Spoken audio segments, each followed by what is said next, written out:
Selamat pagi, selamat siang, selamat sore, selamat malam dokter. Perkenalkan, nama saya Yogi Darmawan dengan NIM 10 2018 104. Jadi pada saat ini saya akan melakukan pemeriksaan tinja. Jadi yang pertama saya akan menggunakan masker, juga APD, saya sudah menggunakan sandal jas. Lalu saya akan mencuci tangan dengan alkohol 70% dengan 6 WHO.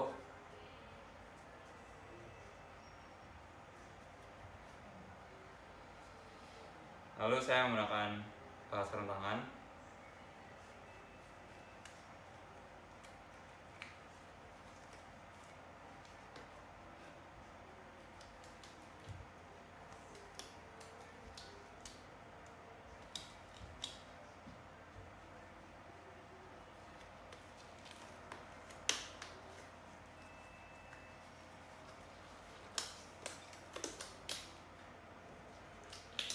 Sekarang saya akan menjelaskan alat dan bahan yang saya gunakan. Yang pertama tentu ada alkohol 70% untuk mencuci tangan.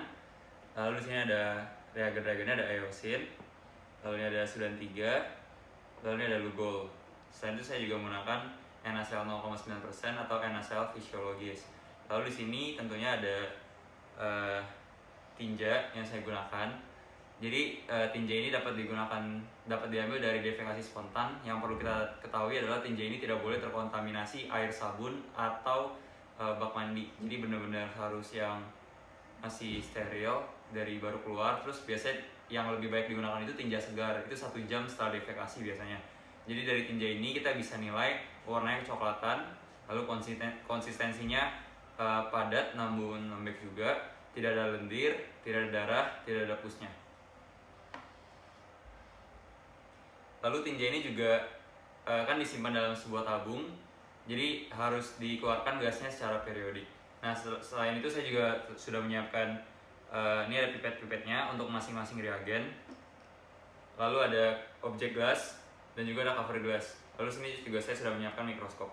Baik, jadi yang pertama kali saya lakukan adalah membuat suspensi dari tinja itu. Jadi suspensi tinja itu kita buat dari mencampurkan tinja dengan NaCl 0,9%. Nah, rasionya itu tinjanya satu bagian, lalu NaCl 0,9% itu 2 bagian. Di sini saya akan buat. Jadi dari tinjanya ini 1 bagian, lalu dari NaCl 0,9%-nya 2 bagian. Ya, jadi kurang lebih suspensi sudah jadi, suspensi seperti ini. Nah, dari suspensi ini akan kita masukkan ke objek gelas. Jadi kita akan membuat 3 preparat. Jadi ini preparat yang pertama. Lalu kita beri dengan eosin.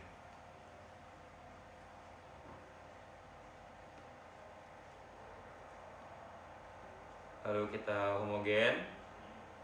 Ya. Lalu kita tutup dengan cover gas. Jadi ini preparat yang pertama. Lalu preparat yang kedua sama juga, kita ambil dari suspensi tinjanya. Cukupnya aja. Lalu kita gunakan sudan 3. Dihomogen juga.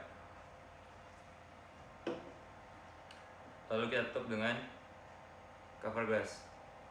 Nah, lalu yang ketiga, yang terakhir, sama juga kita gunakan suspensi tinja. Lalu kita kali ini gunakan lugol. Lalu kita tutup dengan cover glass. Nah, setelah itu karena sudah selesai, baru kita akan menggunakan mikroskop untuk mengecek apa sih yang mau kita lihat, yang hanya bisa dilihat hanya dengan mikroskop. Jadi untuk pemeriksaan mikroskop, kita akan mulai dari perbesaran 10 kali. Nanti untuk leukosit juga bisa dilihat untuk perbesaran 40 kali. Jadi setelah kita atur ke 10 kali, kondensor kita turunkan, lalu diafragma kita tutup. Ada 3 reagen yang kita pakai. Untuk melihat leukosit, eritrosit, epitel, dan serat, itu kita gunakan eosin. Untuk melihat amilum, kita gunakan Lugol. Lalu untuk menghitung lemak atau melihat lemak, kita menggunakan Sudan 3. Jadi untuk penulisan makroskopisnya, kita dapat lihat dari tinjanya, warna coklat, konsistensinya lunak berbentuk, tidak ada lendir, tidak ada darah, dan juga tidak ada pus. Jadi untuk pemeriksaan mikroskopisnya, hasilnya tidak ditemukan adanya eritrosit, leukosit, amuba, ataupun telur cacing. Ditemukan ada epitel, namun ini masih fisiologis. Lalu untuk serat tanaman, serat daging, dan juga amilum, serta lemak dan yeast tidak ditemukan. Jadi sekian dokter untuk video demo pemeriksaan tinja saya pada hari ini. Terima kasih atas perhatiannya.